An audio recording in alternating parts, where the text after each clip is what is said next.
Good morning. Today we are going to study about the distinction between Joule's expansion, adiabatic expansion and Joule-Kelvin expansion. ఇక్కడ మూడు expansion process. అయితే joules expansion అంటే ఏంటి, adiabatic expansion అంటే ఏంటి, joule-kelvin expansion అంటే ఏంటి, ఆ మూడింటికి మధ్య డిఫరెన్స్ ఏంటి, డిస్టింక్షన్స్ ఏంటి, వేరియేషన్స్ ఏమున్నాయి ఈ త్రీ ఎక్స్పాన్షన్స్కి అనేది ఇప్పుడు స్టడీ చేద్దాం. అది తెలియాలంటే అసలు ఫస్ట్ జౌల్స్ ఎక్స్పాన్షన్ అంటే ఏంటో, adiabatic ఎక్స్పాన్షన్ అంటే ఏంటో, జౌల్-కెల్విన్ ఎక్స్పాన్షన్ అంటే ఏంటో ఫస్ట్ మనము మూడింటిని సెపరేట్గా ఫస్ట్ అండర్స్టాండ్ చేసుకుందాము, తర్వాత డిస్టింక్షన్ దగ్గరికి వెళ్దాం. Okay, so first coming to Joule's expansion. Okay,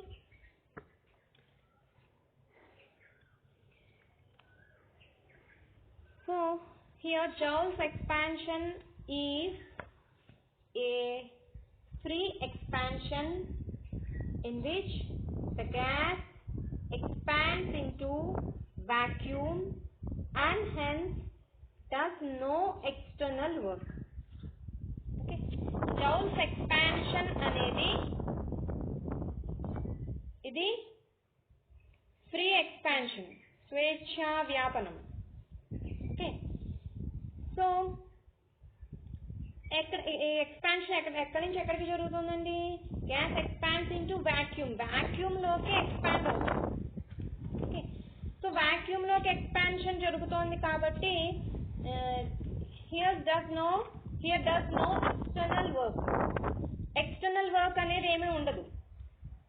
okay,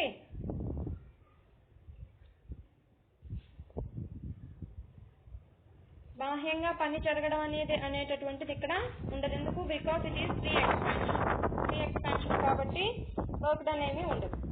okay, అలానే ఇక్కడ ఈ ఎక్స్పాన్షన్లో internal work is done by the gas against the intermolecular attraction. అయితే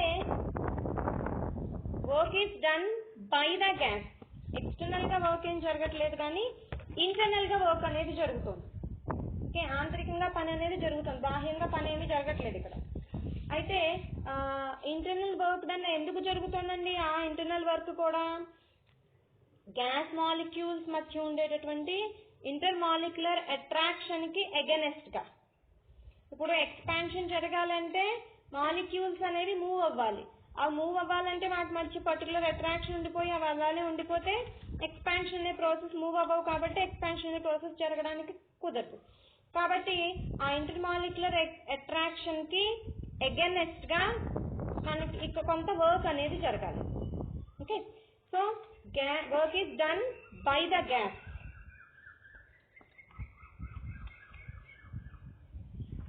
Work done by the gas. A work అండి ఇది, ఇంటర్నల్ వర్క్ డన్, ఇంటర్నల్ గా work done by the gas. Okay, ఇది కూడా ఎందుకు జరుగుతుంది, ఇంటర్మాలిక్యులర్ అట్రాక్షన్ కి అగెనెస్ట్ గా వర్క్ అనేది జరుగుతుంది. Okay, so the contribution of the net external work may be a cooling effect or heating effect. కాబట్టి ఏమవుతుందండి, నెట్ ఎక్స్టర్నల్ వర్క్ ని బట్టి అక్కడ కూలింగ్ ఎఫెక్ట్ అవ్వచ్చు లేదా హీటింగ్ ఎఫెక్ట్ అవ్వచ్చు. అంటే హీటింగ్ ఎఫెక్టా కూలింగ్ ఎఫెక్టా అనేది దేని మీద డిపెండ్ అవుతుంది, గ్యాస్ యొక్క ఇనీషియల్ టెంపరేచర్ మీద డిపెండ్ అవుతుంది, initial temperature of the gas.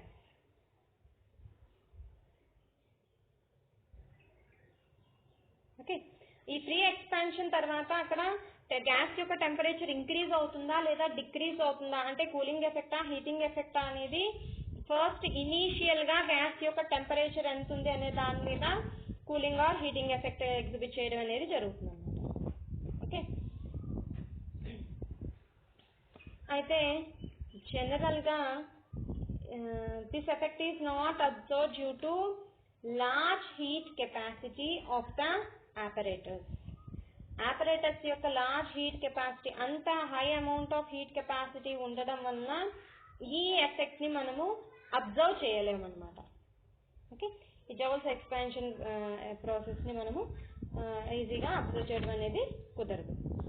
This is about the joules expansion. And next one is adiabatic expansion.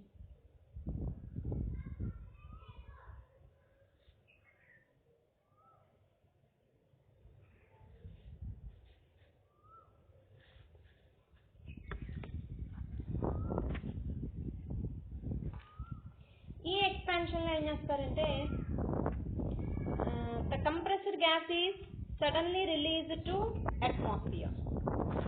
అంతవరకు కంప్రెస్ అయ్యి ఉన్నటువంటి సంకోచం చెందినటువంటి వాయువుని సడన్ గా ఏం చేస్తారంటే అట్మాస్ఫియర్ లోకి రిలీజ్ చేస్తారు.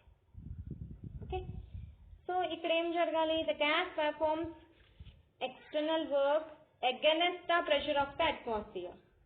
ఓకే, ఇక్కడ అట్మాస్ఫియర్ యొక్క ప్రెషర్ కి అగైనెస్ట్ గా, ఎందుకు అట్మాస్ఫియర్ లోకి గ్యాస్ రిలీజ్ అవుతుంది కాబట్టి అదేం చేస్తుందండి, బయటికి వచ్చేటప్పుడు అట్మాస్ఫియర్ లోకి ఎంటర్ అవ్వాలి అంటే అట్మాస్ఫిరిక్ ప్రెషర్ కి అగైనెస్ట్ గా కొంత వర్క్ అనేది జరగాలి.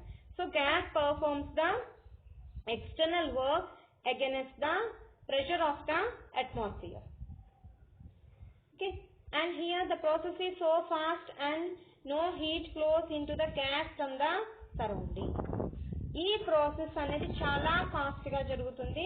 No applicable amount of heat flows into the gas from the surroundings నుంచి గ్యాస్ లోపలికి హీట్ ఫ్లో అవడం అనేది జరగదన్నమాట. ఎందుకు? ఈ ప్రాసెస్ చాలా ఫాస్ట్ గా జరిగిపోతుంది కాబట్టి హీట్ ని బయట నుంచి సరౌండింగ్స్ నుంచి గ్యాస్ లోపలికి హీట్ ఎంటర్ అవడం అనేది, హీట్ ఫ్లో అనేది జరగదు. సో కానీ వర్క్ అనేది జరిగింది. ఎక్స్టర్నల్ గా ఎటువంటి ఎనర్జీని మనం దానికి ఇవ్వలేదు, ఆ సిస్టమ్ కి, ఆ గ్యాస్ కి, కానీ వర్క్ అనేది జరిగింది. సో ఎక్స్టర్నల్ గా ఏమీ ఇవ్వకుండా వర్క్ జరిగింది అంటే ఎలా, ఎక్కడి నుంచి ఏ ఎనర్జీని యూజ్ చేసుకుని అక్కడ వర్క్ అనేది జరగాలండి? Internal energy of the gas. So external work is done in the expense of the internal energy of the gas. Okay, ఇక్కడ ఎక్స్టర్నల్ వర్క్ వాయువు యొక్క ఆంతరిక శక్తిని ఉపయోగించుకుని బాహ్యంగా పని అనేది జరిగింది. అంటే ఏం జరిగిందండి? ఇంటర్నల్ ఎనర్జీని యూజ్ చేసుకుని వర్క్ అనేది జరిగింది. అంటే ఇంటర్నల్ ఎనర్జీ కొంత ఖర్చు అయిపోయింది. ఓకే, సో అంటే ఇంటర్నల్ ఎనర్జీ డిక్రీజ్ అయింది. ఎప్పుడైతే ఇంటర్నల్ ఎనర్జీ డిక్రీజ్ అయిందో టెంపరేచర్ ఏమవుతుంది? డిక్రీజ్ అవుతుంది. టెంపరేచర్ డిక్రీజ్ అయిందంటే గ్యాస్ కూల్, అప్పుడు కూలింగ్ ఎఫెక్ట్ ని ఎగ్జిబిట్ చేస్తుంది. So in adiabatic expansion the cooling is due to external work. ఈ adiabatic expansion లో కూలింగ్ అనేది జరగడానికి ఎందుకు కూల్ అవుతోందండి? ఎక్స్టర్నల్ వర్క్ అనేది in the expense of internal energy, external work జరగడం వలన కూలింగ్ ఎఫెక్ట్ అనేది ఇక్కడ ఎగ్జిబిట్ అవుతుంది. ఓకే, ఇది మనకి adiabatic expansion. And next one is Joule-Kelvin expansion.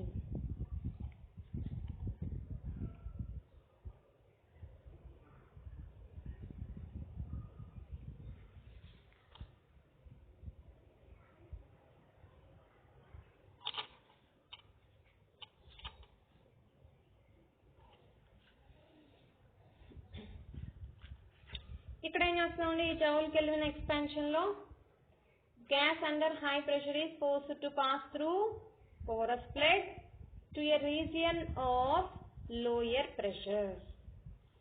ఈ Joule-Kelvin expansion లో ఏం చేస్తున్నామండి? గ్యాస్ ని హై ప్రెషర్ రీజియన్ లో ఉన్నటువంటి గ్యాస్ ని సమ్ ఫోర్స్ అనేది అప్లై చేయడం ద్వారా ఏం చేస్తాం? పోరస్ ప్లగ్ ద్వారా లో ప్రెషర్ రీజియన్ లోకి గ్యాస్ ని పాస్ చేస్తున్నాం. ఓకే, సో ఇక్కడ here external work is done on the gas as well as by the gas in addition to internal work. Internal work కి అడిషనల్ గా ఇంకా ఇక్కడ external work is done on the gas and by the gas. On the gas by the gas ఎలా అయింది? Already మనం ఇది చెప్పుకున్నాం, discuss చేసుకున్నాం. జౌల్ కెల్విన్ ఎఫెక్ట్ చెప్పుకున్నప్పుడు ఫస్ట్ కంపార్ట్మెంట్ లో పిస్టన్ ఏని మూవ్ చేస్తాము, కంప్రెస్ చేస్తాము. మూవ్ చేయడం వల్ల గ్యాస్ ని కంప్రెస్ చేస్తాము అన్నాను. అంటే అక్కడ ఏం జరిగిందండి? Work is done on the gas first compartment లో. సెకండ్ కంపార్ట్మెంట్ రైట్ కంపార్ట్మెంట్ కి వచ్చేటప్పటికి అలా కంప్రెస్ చేసినప్పుడు ఏమైంది? పోరస్ ప్లగ్ ద్వారా పాస్ అయ్యి గ్యాస్ ఎక్స్పాండ్ అయ్యి లో ప్రెషర్ రీజియన్ లోకి ఎంటర్ అయింది. అది అలా ఎక్స్పాండ్ అయ్యే ప్రాసెస్ లో ఏం చేస్తుందండి? పిస్టన్ బి మీద కొంత వర్క్ అనేది అప్లై అవుతుంది. Work is done by the gas on piston B. First case లో work done on the gas by piston A. దీనికి డెరివేషన్ కూడా చేసుకుని కన్సిడర్ చేసుకుని ఈ పాయింట్ ని. ఓకే, ఫస్ట్ కంపార్ట్మెంట్ లో work is done on the gas by the piston A. Second compartment కి వచ్చేటప్పటికి work done by the gas on piston B. Okay, ఇలా మనకి ఎక్స్టర్నల్ వర్క్ అనేది జరుగుతుంది.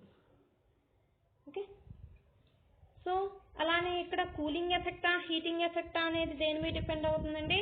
It depends upon the initial temperature of the gas. Gas యొక్క initial temperature మీద depend అయ్యి అక్కడ కూలింగ్ ఎఫెక్ట్ కానీ హీటింగ్ ఎఫెక్ట్ కానీ ఎగ్జిబిట్ అవుతుంది. ఆర్డినరీ టెంపరేచర్ దగ్గర ఏమవుతుందండి? హైడ్రోజన్ హీలియం గ్యాస్ తప్ప మిగిలిన అన్ని గ్యాసెస్ కూడా కూలింగ్ ఎఫెక్ట్ ని ఎగ్జిబిట్ చేస్తాయి. ఓకే, ఆర్డినరీ టెంపరేచర్ దగ్గర హైడ్రోజన్ హీలియం కాకుండా ఏ గ్యాస్ ని తీసుకుని మనము పోరస్ ప్లగ్ ద్వారా హై ప్రెషర్ రీజియన్ నుంచి లో ప్రెషర్ రీజియన్ కి పాస్ చేసినా సరే అక్కడ వాటి యొక్క టెంపరేచర్ డిక్రీజ్ అవుతుంది. అంటే కూలింగ్ ఎఫెక్ట్ ని అవి ఎగ్జిబిట్ చేస్తాయి. హైడ్రోజన్ హీలియం మాత్రము ఆర్డినరీ టెంపరేచర్ దగ్గర హీటింగ్ ఎఫెక్ట్ ని ఎగ్జిబిట్ చేస్తాయి. అంటే వాటి టెంపరేచర్ ఇంక్రీజ్ అవుతుంది. ఇది ప్రీ ఎక్స్పాన్షన్. ఇప్పుడు ఏం చేయాలండి? అసలు ఏంటి డిస్టింక్షన్? ఈ మూడింటికి మధ్య వేరియేషన్ ఏంటి అంటే మెయిన్ గా ఇక్కడ మనం 3 పాయింట్స్ ని కన్సిడర్ చేసుకున్నాము. ఫస్ట్ వచ్చి జౌల్స్ ఎక్స్పాన్షన్ అనేది ఫ్రీ ఎక్స్పాన్షన్. ఓకే, ఇక్కడ the gas is expands in vacuum it self. Vacuum లోకి దానంతట అదే గ్యాస్ ఎక్స్పాండ్ అవుతుంది, అందుకే ఫ్రీ ఎక్స్పాన్షన్ అన్నాం. ఓకే, అయితే అడియాబెటిక్ ఎక్స్పాన్షన్ అంటే ఏంటండి? మనకి కంప్రెస్డ్ అంతవరకు గ్యాస్ కంప్రెస్ అయి ఉంది, సంకోచం చెంది ఉంది. దాన్ని ఆ కంప్రెస్డ్ గ్యాస్ ని సడన్ గా అట్మాస్ఫియర్ లోకి రిలీజ్ చేస్తాం. Okay, compressed gas is suddenly released into atmosphere which expands. అలా అట్మాస్ఫియర్ లోకి రిలీజ్ చేయడం వల్ల అక్కడ ఎక్స్పాన్షన్ అనే ప్రాసెస్ జరుగుతుంది. అయితే జౌల్ కెల్విన్ ఎక్స్పాన్షన్ లో ఏం జరుగుతుందండి? Highly compressed gas is forced to pass through a porous plug into లో ప్రెషర్ రీజియన్. లెఫ్ట్ కంపార్ట్మెంట్ లో హై ప్రెషర్ రీజియన్ ఉంది కాబట్టి అక్కడ హైలీ కంప్రెస్డ్ గ్యాస్ అది దాని మీద ఫోర్స్ అప్లై చేసి దాన్ని పోరస్ ప్లగ్ ద్వారా లో ప్రెషర్ రీజియన్ లోకి పాస్ అయ్యేటట్టు చేస్తున్నాం అన్నమాట. ఓకే, ఇది ఫస్ట్ డిస్టింక్షన్ ఈ 3 టైప్స్ ఆఫ్ ఎక్స్పాన్షన్స్ కి. అయితే నెక్స్ట్ ఏంటంటే no external work is done by the gas.